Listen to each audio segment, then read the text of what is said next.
Servio Tulio Castaños Guzmán, vicepresidente ejecutivo de la Fundación Institucionalidad y Justicia Finjus. Bienvenido, buenos días. Gracias una vez más por la invitación. Buenos días a todos. Mire, ustedes han hecho una importante contribución, Finjus, editando el perfil de juez constitucional. Así es. Un cuento muy interesante. No es la Biblia de los cristianos, pero me parece un documento fundamental para una escogencia adecuada, por lo que resume el documento. Lo único que a veces uno teme que estas cosas no son precisamente en función de buscar ese perfil adecuado, sino de otros intereses que son muy diversos. Pese a eso, nos gustaría un poco resumir esos criterios a propósito de que el miércoles inicia la evaluación por 3 días, durante 3 días de los aspirantes a jueces constitucionales. Mira, Cristian, alrededor de todos estos procesos se construyen múltiples mitos que yo creo que hay que comenzar a desmontar, en honor a la verdad. Okay. Nosotros como fundación hemos venido trabajando el tema desde hace décadas, desde su fundación. Acuérdate que el primer vicepresidente ejecutivo de la Fundación Institucionalidad y Justicia fue el actual presidente del Tribunal Constitucional. Sí. Es decir, que los temas de derecho público lo hemos venido tratando desde hace 28 años. Acuérdate que en la reforma constitucional del 2010, la institución que propugnaba por la creación, no de una sala constitucional a lo interno de la Suprema Corte de Justicia, sino de un tribunal constitucional independiente, un órgano extrapoder. Recuerdo que para entonces era Radamés, el entonces Procurador General de la República. Jiménez. Radamés Jiménez, mi amigo, y la Fundación Institucional de Justicia. Todo el mundo estaba en contra de eso. Subero, instituciones de la sociedad civil, la academia, partidos políticos. Recuerdo que el vicepresidente de entonces, Rafael Albuquerque, estaba en contra de ese modelo, pero eso fue lo que se aprobó. Acuérdate que la Fundación Institucionalidad y Justicia, en todo lo que fue la instalación del Tribunal Constitucional, acompañó al Tribunal Constitucional en el marco de un proyecto que tenía, es decir, la Fundación llevó a los jueces del Tribunal Constitucional porque la FIJUS tenía relaciones con esos órganos constitucionales a Costa Rica, a Colombia, a Perú, a España, etcétera, etcétera, etcétera. Lo que te quiero decir con esto es que nosotros hemos venido trabajando este tema desde hace tiempo con cierta rigurosidad, digámoslo así. Eso nos ha llevado a uno ver cuáles son o cómo se han manejado los procesos en países donde se han vivido situaciones como la que vamos a vivir a partir del miércoles. Y tratamos de, mediante un documento, viendo sobre todo a sectores de la clase política pronunciarse en un sentido contrario, que a mí, en honor a la verdad, eso me llama la atención. Tú desvincular la política de un tribunal constitucional es tú no, y quiero decir esto con los mayores niveles de humildad, es tú desconocer la lógica del Tribunal Constitucional. O sea, es imposible tú deslindar la política. Es más, recuérdense que el único candidato que propuso Finjus para el Tribunal Constitucional fue el actual presidente del Tribunal Constitucional, Milton Rey Guevara, porque tenía una vinculación política. Sí, ex senador. Había sido senador, había sido miembro de un partido, etcétera, etcétera, etcétera. Es decir, tú rechazar o no considerar una persona que haya estado vinculada a un partido por haber estado vinculado a un partido político, tú rechazarla a que sea un postulante al Tribunal Constitucional o un aspirante, yo creo que eso es un acto de crueldad. Cuando lo que ustedes plantean como visión principal es la visión de Estado. No, que tiene que manejar no solamente el Estado, sino la política. Tener un conocimiento de las ciencias políticas. ¿Pero por qué? Cafecito Santo Domingo. Porque, muchas gracias. Es el mejor café del mundo. Porque eso tiene una lógica. Sabor que arranca en el aroma. ¿Cuál es la lógica? Que en un tribunal constitucional el principal componente o lo que se debate a lo interno de una jurisdicción de esa naturaleza es el componente ideológico. Correcto. Es la mejor ideología. café del mundo. Así es. Para todas las ideologías. Así es. Bueno, uno de los fundadores de la fundación fue el fundador de Café Perellón, Santo Rafaelito Domingo. Perellón. Es interesante Rafaelito el planteamiento de parte de la FINJUS. Usted representa a la FINJUS. Porque el tema siempre es recurrente cuando se llega a estos procesos de evaluación y selección de jueces de altas cortes. Entonces, ¿qué ocurre? Uno escucha inclusive a connotados juristas advirtiendo sobre que no sea gente vinculada a la política o a partidos políticos a las que se seleccione, a las que se evalúen y seleccionen. Pero la FINJUS, para mí, la institución más solvente en la materia, está diciendo, no importa que esté vinculado a la política. Pero es que eso ha sido así en todos los países del mundo. Nosotros no podemos ser la excepción. Por estar jugando a la política también. Entonces yo creo que no sea un dirigente de un partido. Claro, pero mira, la primera condición para tú ser juez de un tribunal constitucional, la primera es ser jurista. Punto. Exacto. De ser jurista. Porque a fin de cuentas, la lógica de un tribunal constitucional no es la lógica de la jurisdicción ordinaria. Eso es lo que yo creo que tenemos que comenzar a plantear. Pero en Estados Unidos no existe tribunal constitucional, diría No, es que alguien. el tribunal constitucional, y ahí influye la política, es la Suprema Corte de los Estados Unidos. Sí. Por eso es que tú ves que los jueces de la Suprema Corte de los Estados Unidos lo propone al Congreso el presidente de la República. Sí. Porque ese es el tribunal constitucional. Entonces, esas cosas tenemos que entenderlas. Son gente que ha militado El incluso proceso ya para en los selección de partidos. jueces de Suprema Corte de Justicia, ya ahí es diferente. Pero ojo, yo me pregunto, ¿Por qué el y temor? lo vamos a proponer nosotros, y lo digo como primicia aquí, que diga el que no. Flavio Derio Pinal va a ser uno de los propuestos para Suprema Corte de Justicia por parte de la Fundación y al consultor jurídico de la Presidencia. Yo quiero que me diga alguien quién puede objetar a Flavio Darío Espinal. Vamos a ver. ¿Quién puede objetar a un Manuel Esquea Guerrero? Y ha sido toda su vida política. ¿Pero quién? ¿A quién se le puede ocurrir eso? ¿Por O a qué? un César Pina Toribio. Digo, yo te estoy hablando de juristas. ¿Por qué el temor? ¿Por qué el temor? Por lo que ha sido la práctica, porque aquí también ha habido una práctica que se instaló a lo interno de ese órgano. Pero nosotros, habiendo vivido el proceso de selección de los jueces del Tribunal Superior Electoral, nosotros estamos confiados como que este proceso puede ser similar. Nadie objetó a los miembros de ese Tribunal Superior Electoral, ni los políticos, ni sociedad civil, ni nadie. Todos estuvimos de acuerdo. El actual presidente del Tribunal Superior Electoral lo propuso la FINJUS, porque entendía que tenía el perfil del juez del Tribunal Superior Electoral.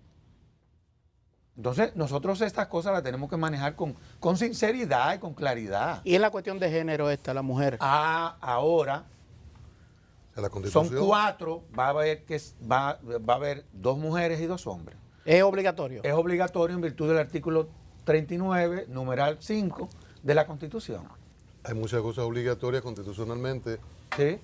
Silvio, que no se Bueno, realizan. pero vamos a tratar de que comiencen comenzar, a cumplir. Pero usted nada más ha mencionado juristas, mencióneme mujeres. No, juristas, nosotros ¿está propusimos incluido? a varias mujeres. Inclusive todas calificaron. Entonces, el único que no calificó, la única, fue Arelis Ricur, que ella, habiéndola nosotros inscrito, se retiró, nos llamó y dijo que a ella no le interesaba participar como juez del Tribunal Constitucional, sino para la Suprema Corte de Justicia. Pero de los 14 propuestos fueron seleccionados 13. Y no fueron los 14. ¿Pero por qué? Porque uno estudió el perfil. ¿Cómo combatir la Ahí está la- José Alejandro Ayuso, José Alejandro Ayuso? que lo están criticando porque en una ocasión se pronunció a favor de la reelección del presidente Medina. El video Pero de- es que eso no es así. El video de aquí, de donde usted está sentado. Pero es que eso no es así. Esa no es la lógica. Lo que pasa también. Y esas Sergio cosas Tulio, nosotros las tenemos que desmontar. Sergio Tulio, lo que pasa José también- Alejandro Ayuso, lo que tenemos que ver es lo que ha sido su trayectoria Es como así. jurista.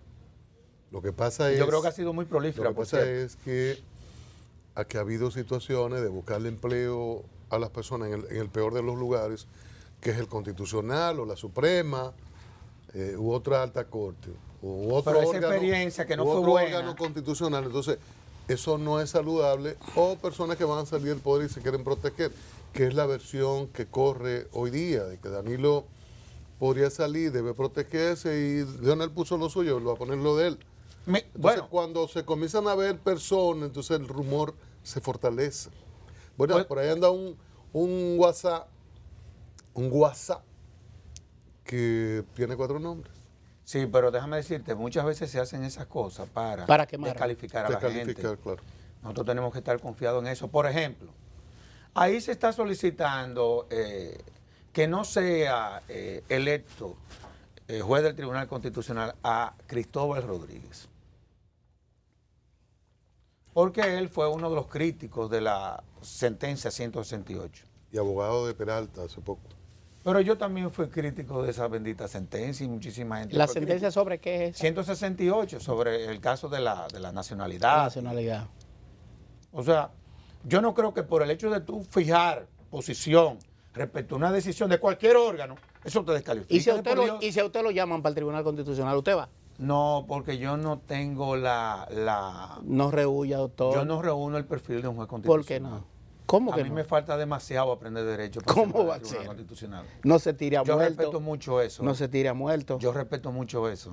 Ya no, con Para esa- mí ser juez de una alta corte, yo creo que yo respeto Pero, mucho Tulio, con eso. esa frase, Cuidado, doctor. con esa frase yo acabo de eliminar como el 85% de los nombres que andan. Pero hay que tener mucho cuidado para tú ser juez de una alta corte. Además, yo creo que a mí me falta... ¿Se ha tenido el suficiente cuidado en las designaciones que se han hecho? Bueno, todavía no se ha designado No, a no, nadie. no, lo que hemos tenido. pasado. Bueno, la mayoría de esa gente reúne el perfil, esa es la realidad. Servio Tulio, Ahí hay mucha gente, no solamente... Hay los gente que ha gastado toga ejerciendo. Sí, pero... Se le da descolorido en los brazos. Ahí yo creo que lo importante es también tener en cuenta la especialización. Hay una rama del derecho que es la que tiene que ver con los asuntos públicos. Sí. Todo lo que tiene que ver con el derecho administrativo, todo lo que tiene que ver con el derecho constitucional. Olivo Rodríguez Huerta, Sería un excelente consultor jurídico de este programa. Olivo Rodríguez Huerta puede ser presidente de la Suprema Corte de Justicia también y es el actual embajador en España, Sí. porque es un jurista Sí. y tiene una trayectoria. Eso es para que ustedes vean, gente vinculada a partido. Yo no creo que tengan ningún tipo de limitación para ser miembro de una alta corte, honestamente hablando te lo digo. Va. Y nosotros lo vamos a proponer también. magistrado, Tan Olivo. sencillo como eso. A Olivo. Aunque diga que no. magistrado. Está antes de que se celebrando nos vaya el 30 años de tiempo, casado. El acuerdo migratorio. Eso va, yo no sé, pero yo creo que aquí las cosas, yo creo que con el gobierno uno va a tener que sentarse y ver de qué forma ellos, porque a veces se buscan hasta los problemas de gratis. Eso sí. Porque uno está viendo que esto se viene debatiendo desde hace 2 años, Sí, los 16. pero esto ha sorprendido a una sociedad cuyo tema, el dominicano es muy sensible con Hay ese una tema. sensibilidad muy alta con eso. Pero Entonces, no, aquí nosotros hace tenemos falta- 108 nacionalidades. Aquí hace falta explicarle a la sociedad de qué es de lo que se trata. Ustedes Porque, no, oye, ¿qué es lo tenían, que pasa? ustedes no tenían conocimiento No. de eso. Inclusive nosotros Y mire que hoy- ustedes viven estudiando los temas. No, y nosotros vivimos, y Cristian lo sabe, tratando de para uno poder hablar con propiedad de estas Claro. cosas. Uno tiene que tener cuidado. Por ejemplo, en mi caso yo fui consultor jurídico de la Cancillería, imagínate tú. Y tengo que tener mucho cuidado cuando me expreso sobre temas de ese tipo. Para esas cosas el presidente o el gobierno tienen potestad para tomar decisiones. Evidentemente que sí. Ahora, lo que pasa es que aquí hay que comenzar a definir de qué es de lo que se trata. ¿Cuál es el alcance de ese pacto? ¿Cuál es? ¿Es convencional o es una declaración? Si es una declaración, no es vinculante. Pero si tiene alcance convencional, ya es vinculante. Ya eso hay que someterlo al Congreso. Pero el Congreso previamente tiene que, sobre la base del control previo, sometérselo al Tribunal Constitucional. Ustedes no lo han visto, ese Bueno, ese lo documento. vimos este fin de semana. Sí. y hemos visto algunos medios que se han referido a través de sus editoriales. Pero yo creo que valdría la pena estudiarlo y nos vamos a pronunciar. Pero yo creo que el gobierno debiera de debatir. El gobierno no está obligado a firmar eso tampoco el 10 y el 11, lo pudiese hacer más adelante. ¿Pero es vinculante o no? ¿Es una declaración de intención? Para mí es ¿O una un declaración. acuerdo? Es una declaración. Es una declaración. El tema es que cuando tú lo lees, hay ciertos aspectos. Asumimos, Tú nos ves, comprometemos. entonces ya no son sugerencias, sino que da la impresión de que estamos obligándonos. Y ahí entonces eso va a generar un debate. Un Pero debate además, jurídico. Hay un si aspecto tenemos Pero nuestra- para mí es una declaración. Si tenemos nuestras leyes migratorias, si las reglas están claras con eso, ¿por qué? No, porque fíjate, las declaraciones son aspiraciones, son a lo que desde los órganos multilaterales se entiende que es el estado ideal. Por ejemplo, la Declaración Universal de los Derechos Humanos. Eso no era vinculante, pero era una declaración que iba más allá que lo que las propias leyes establecían para la época. Eso eventualmente es lo que pudiese interpretarse que se quisiera con esto. Por eso hay que estudiarlo a fondo. Pero ya Nosotros nos decíamos, remitimos, por ejemplo, nos hay que estudiarlo a remitimos, fondo. nos Nosotros- remitimos con derecho a los derechos humanos. Así es. Nosotros Ya. decíamos hace un Así ratito es. que son realidades diferentes a las de los países. Por ejemplo, hay partes que dicen no pueden devolverse a frontera. Yo entiendo ese contexto en la crisis Europa del Este. Pero aquí, Pero, por ejemplo, de nosotros es un problema.